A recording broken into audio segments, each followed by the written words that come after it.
bintik keputihan atau kekuningan pada kelopak mata. Pengobatan menggunakan kompres hangat. Caranya kamu bisa menyelupkan handuk atau waslap ke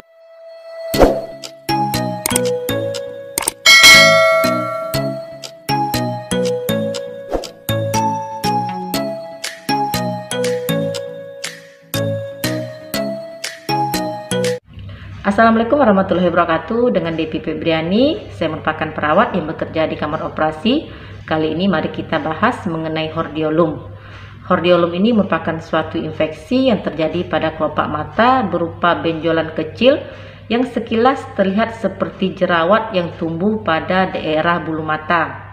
Bisa terjadi pada daerah kelopak mata bawah maupun kelopak mata bagian atas. Di masyarakat, hordeolum ini juga dikenal dengan istilah bintilan atau timbilan. Dan infeksi pada hordeolum ini dipicu oleh debu, tangan yang kotor saat mengucek atau menyentuh daerah sekitar mata. Sehingga faktor higienis atau faktor kebersihan seseorang sangat berpengaruh terjadinya hordeolum ini. Hordeolum bisa terjadi pada semua orang, baik anak-anak, remaja, dewasa, bahkan orang tua. Keluhan yang biasa dirasakan jika mengalami hordeolum ini selain dari pembekakan pada daerah yang terkena, biasanya juga disertai oleh rasa gatal, kemerahan, kemudian juga bisa timbul rasa nyeri bila ditekan, kemudian terasa seperti ada benda asing pada mata, kemudian bisa terdapat bintik keputihan atau kekuningan pada kelopak mata yang terkena. Terdapat dua jenis hordeolum berdasarkan lokasi tumbuhnya. Yang pertama itu adalah hordeolum eksterna. Namanya saja sudah eksterna, berarti ini merupakan bagian luarnya. Hordeolum eksterna ini merupakan hordeolum yang umum terjadi. Jadi hordeolum eksterna ini lebih sering terjadi daripada hordeolum interna. Biasanya hordeolum eksterna ini terjadi pada sepanjang bagian luar dari kelopak mata yang terkena tersebut. Kemudian yang kedua itu adalah hordeolum interna. Namanya saja interna, jadi ini hordeolumnya terjadi di bagian kelopak mata bagian dalam.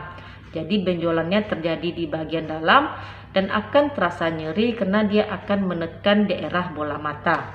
Sehingga hordeolum interna ini lebih nyeri dirasakan daripada hordeolum eksterna. Ada beberapa faktor yang memicu terjadinya kasus, diantaranya adalah penggunaan kosmetik yang sudah kadaluarsa. Jadi bagi kamu yang selalu menggunakan kosmetik, selalu harus memantau atau melihat apakah kosmetik yang kamu gunakan itu masih bisa digunakan atau sudah expired. Kemudian juga bisa disebabkan oleh tidak cuci tangan pada saat menggunakan kontak lensa, kemudian tidak membersihkan kontak lensa saat digunakan, kemudian menggunakan kontak lensa yang sudah expired atau sudah kadaluarsa, kemudian menggunakan kontak lensa saat tidur. Jadi kamu kalau seandainya menggunakan kontak lensa, maka pada saat kamu tidur kamu harus melepaskan kontak lensa tersebut. Kemudian tidak mencuci muka atau tidak mencuci daerah sekitar mata setelah beraktivitas menggunakan kosmetik.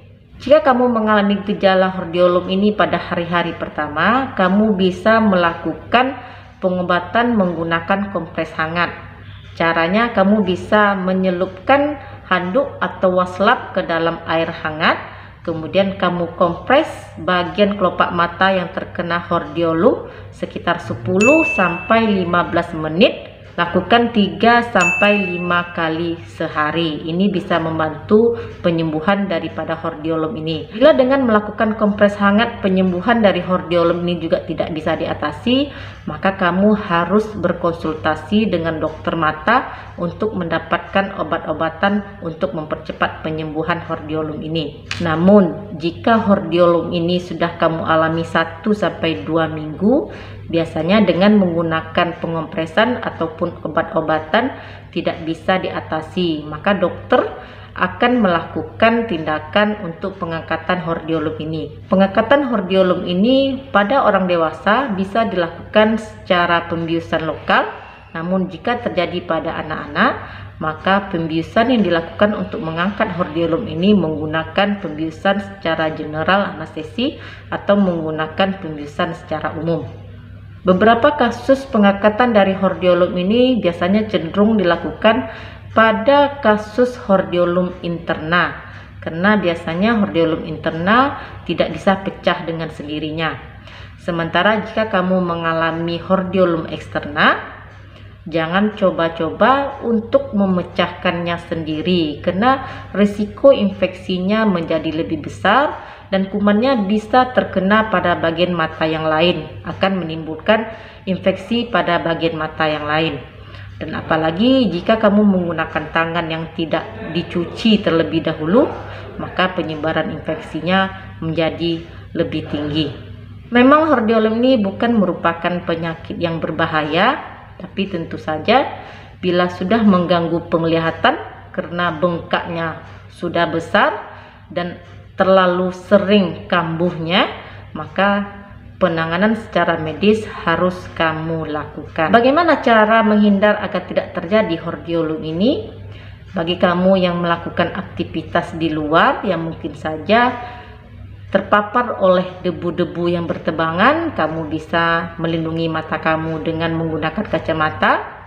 Kemudian hindari mengucek mata menggunakan tangan yang tidak bersih. Dan kamu harus melihat apakah kosmetik kamu sudah expired atau belum. Dan kamu juga harus melihat kontak lensa yang kamu gunakan sudah expired atau belum, dan kamu harus mencuci tangan sebelum menggunakan kontak lensa. Jangan menggunakan kontak lensa pada saat tidur. Kemudian bersihkan kontak lensa pada saat kamu ingin menggunakannya.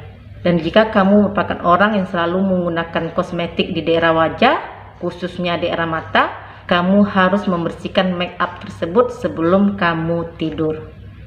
Demikian sedikit informasi dari saya mengenai hordeolum, semoga sedikit membantu. Terima kasih sudah menonton. Jumpa lagi di video saya selanjutnya. Stay healthy. Wassalamualaikum.